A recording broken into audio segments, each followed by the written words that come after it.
ফাড়াই হাডে আপনারা বুরুসুর sub registrar অফিসটা গেলে মনটা কয় যে জীবনটা দিয়ালাই বিকাশ নাম্বারে 15,000 টাকা পাঠাই দাও।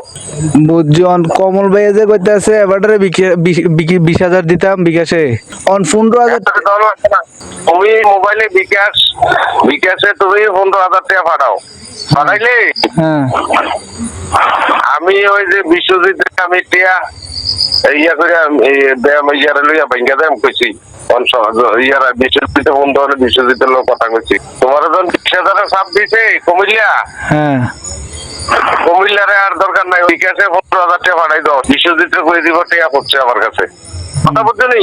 হ্যাঁ তখন বিশ্বজিতের লোক কথা কইছি, তারা দলিল করে হয় না 10 টাকা, তারা 20,000 টাকা দিত। আচ্ছা কাকা কথা হইলে 15,000 টাকা দিয়া বানাই দেন, কথাটা বুঝছো না? আচ্ছা কাকা শুনেন, আপনি তো দেখলেন দলিলটা করতে এবারটা একটা স্যার আমার কি ব্যাংক চালানটির লেগে 20,000 টাকা দেন লাগছে নি, লাগবে না? এরপরে এই নামটার লেগে যদি 20,000 দেয় 40,000 ফাটিয়ে দিছে কত 30,000, আমার থেকে 10,000 টাকা লস দিতাম। আরেক দলিল লইলে আল্লাহ বাঁচাইলে কত দলিল আইব তো ওখানে হ্যাঁ 15,000 টাকা রেম লোক আর কমিলা ফোন দিলে তুমি ফোন ধরো না, কথা বুঝছো নি?